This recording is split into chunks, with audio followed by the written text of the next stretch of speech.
Okay, so today I'm going to show you how I make French toast. I use Kirkland Signature cinnamon. I have about 3 tablespoons of sugars in here. I use 1 tablespoon of sugar per egg, and believe it or not, they don't use any syrup on it, so it eliminates all additional kinds of sugar needed. It also avoids a mess. They don't like to get their hands messy, so you know. Today I'm adding a little bit of cornstarch as well for the egg mixture over here. Now the one thing I do like to do with the eggs to make sure they're done is they get scrambled properly.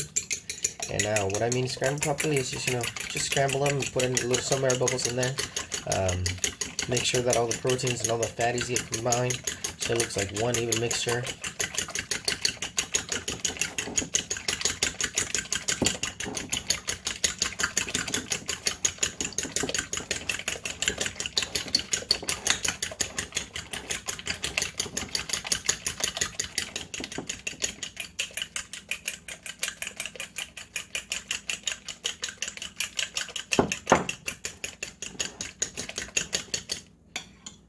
Once you don't see any variation in texture in the egg mixture, that's when I like to add in my sugar and my cornstarch in it.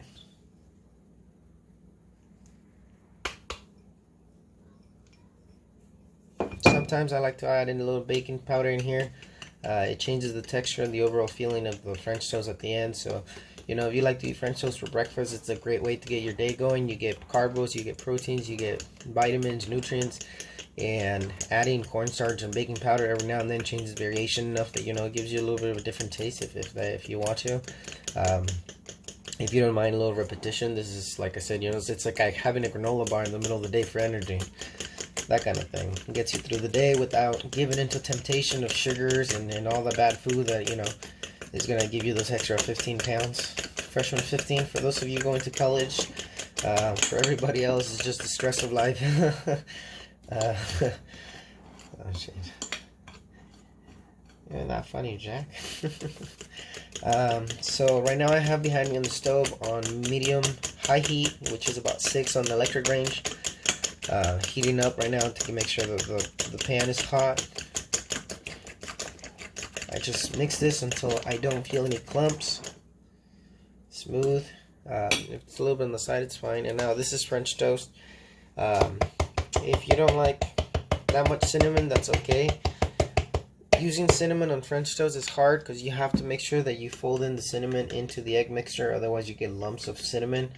Let me show you in a second. So, people don't use a lot of cinnamon in French toast when they're making them, because then their French toast starts looking something like this, where it's clumpy, and then you get patches of cinnamon. And give me just 1 second. Give me 1 second, let me show you why I like to use a lot of cinnamon.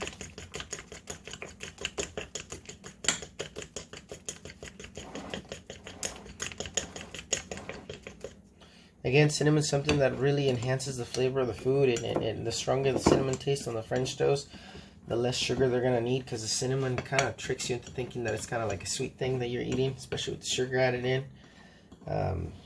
Again, this is a good way to get your morning going. If you want to eat your French toast without the sugar, that would be even better. Just with kids, I'd rather put a little sugar on it so they eat it, they enjoy it, they don't put syrup. So basically you want to scramble and mix your French toast before you add the milk until everything's evenly mixed like this, where you can't really tell there's patches of things. And then after that you put your milk in. I put about 2 tablespoons of milk in there. I'm a Feely chef. I usually don't measure. Today I'm measuring because it makes it easier to explain. But I don't measure things. I kind of just go with how it feels. Right now I'm making see how there's no patches, no blotches, no nothing.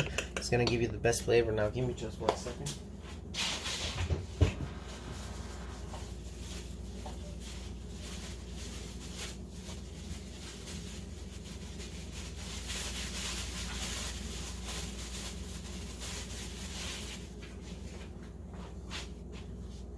This is the part that I don't like that much. I'm not a touch person kind of thing, so playing with goo and playing with eggs and and doing this kind of stuff it's gross.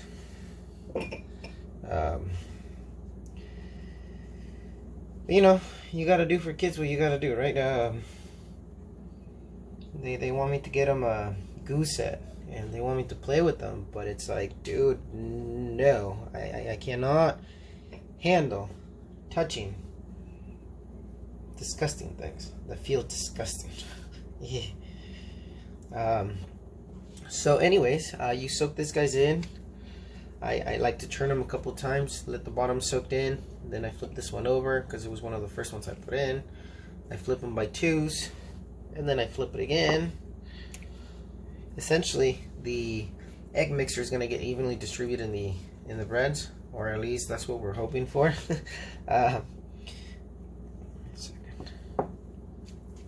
Basically, what I'm doing is every time I fold it, I bring this bread that is soaked up in all that egg mixture to the back of the first bread. That, if you think about it, the first bread now on the bottom was the middle bread at some point, just like this one's the middle bread at some point. Now it's the outside, so when I flip it over, it's on the bottom, soaking in all that extra. Oh Jesus, not my favorite part of the day, to be honest.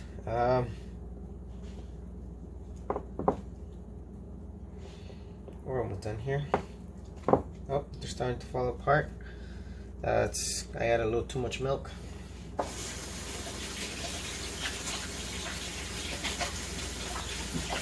Rinse out my hands real quick, transfer you to the other side where the stove is at. Let me drink a little of my coffee.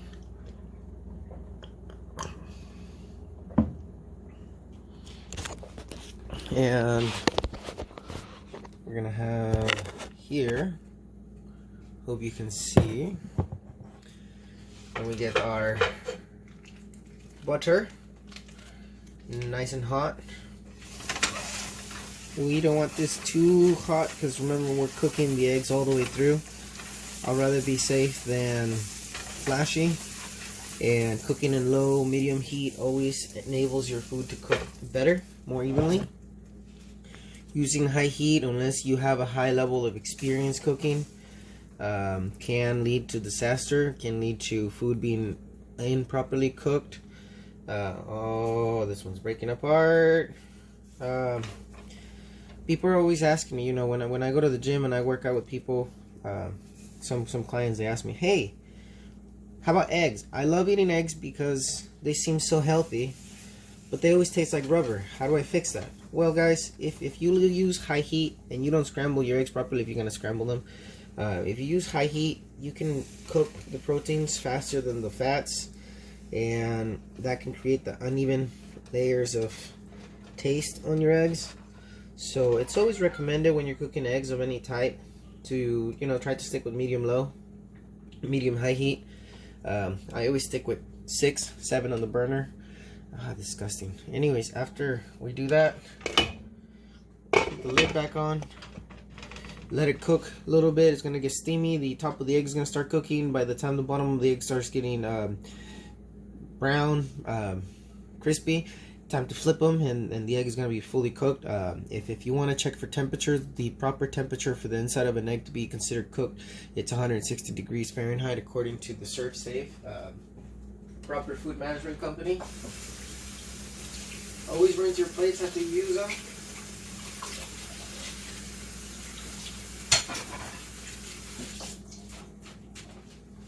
It makes the dishwashing a lot easier later on. So we just keep these guys on here. Let them get hot. If you want to check for temperature again, 160 degrees, 165, just to be safe. Same for ground beef and pork. For beef, you can eat at 145 if that's technically considered cooked, but you know, just let it get steamy.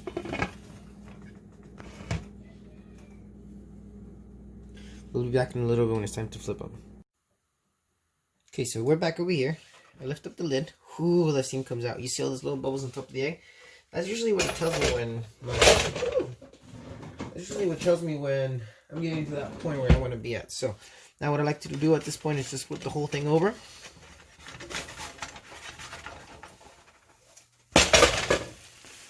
Oh, it was getting a little overcooked over here. See that? My heat, it's actually at 7, so I'm going to turn it down to 6. But at this point, the eggs are completely cooked, so I'm just waiting for the other side to just toast up a little bit, and then I can serve them. The reason being is because that steam keeps everything they're cooked. Those bubbles up there, it's kind of like your indication, like with pancakes, when they start bubbling up. In a similar sense, you know, all the air bubbles are escaping from the trap surfaces of the egg, and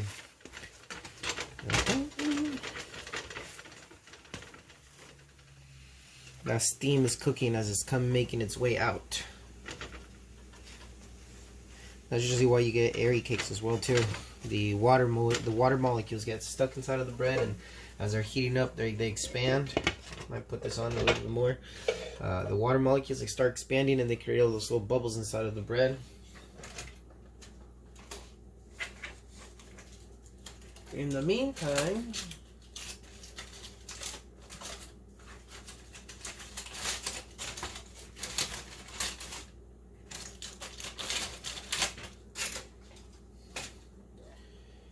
I'm creating a little sponge for sourdough bread that I'm going to be making.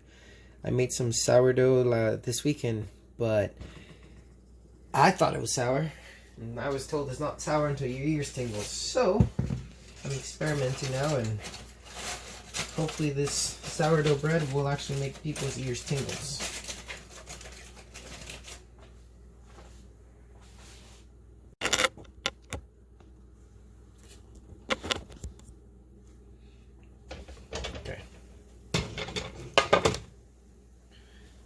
So, now that it's been cooking on the other side, we can flip it over and see how it looks. Oh, look at that. Look at that. Now, I know the other side looks a little toasty or whatever, got a little brown on me because I got careless, I got cocky with my cooking, but we could separate if we want. We could cut into little pieces. I usually cut into smaller sections for my kids. Yeah, this one's ready. I'm going to turn off the heat. Basically, you can use your spatula to cut them up, and then you can just slice all the way through.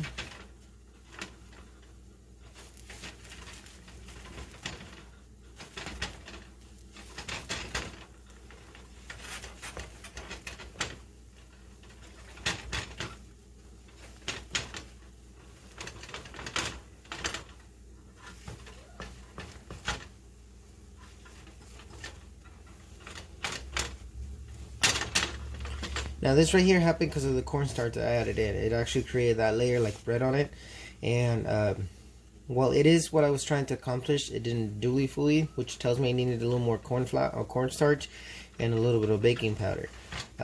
Again, cooking is something that I enjoy just experimenting with, and expanding on whatever I can do. I've been having fun with breads lately. I've been making croissants. I've been making hand pulled noodles, well, attempting to anyways. I can't get the noodles to stretch as much as they do in where they actually do it by hand. But I can make a pasta dough that can be roll out paper thin. So I'm making progress in my pastas. Just hand pulled noodles is something that it's a little more challenging than I anticipated, which is weird because normally when I see something I want to do, as soon as I say, oh, I want to do that, I can do it. I mean, makes life boring sometimes, but give me a second.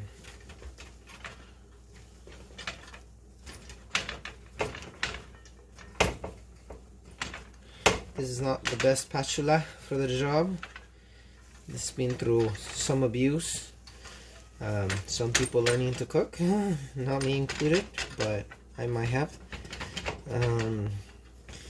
This is why I tell people don't use high heat, because this burn marks happen when you're cooking with high heat on oil or some kind of surface like that. Maybe they were making some kind of meat and they left the spatula in there for some reason. Again, if you're cooking with butter, the temperature shouldn't be that high anyways. Butter doesn't boil at points like oil does. I think like canola oil can go like 420 degrees Fahrenheit before it starts smoking, its smoking point, which is the maximum temperature you should keep it at. After that, it starts getting risky to the point where it can catch on fire. So when you're cooking at home, you just want to make sure you stay away from the high heat unless you're searing something and you know what you're doing. there's really no need to use high heat. Medium heat gets the job done. It helps you cook, keep an eye on your food better. If you get a little distracted, medium heat is a little more forgiving. It also applies to meats. If you're cooking in the oven, keep the temperatures low. Keep them, if you're cooking any kind of meat, you should keep the temperature under 300 and keep it in there longer. Ideally, if you want fall off the meat tender, fall off the bone tender meat, you want to keep it in the oven at 240, 250 degrees for half an hour per pound of meat. So, you know, you're looking at a 4-pound tri-tip to keep it in the oven for about 2 hours, but it will make it worth it. And keep an eye on the temperature. When it's 135 degrees Fahrenheit, pull it out of the oven and let it rest for 15 minutes or so, and that tri-tip will be medium rare to, you know, well done, and it will be delicious. Yeah, like they're like candy. You don't even need syrup. Yeah, I know it seems like a tablespoon of sugar is too much, but think about it this way: put syrup in a plate, it makes a mess everywhere, and sometimes they'll just drink it like that out of a plate. So is it really a benefit to let them have that over sugar?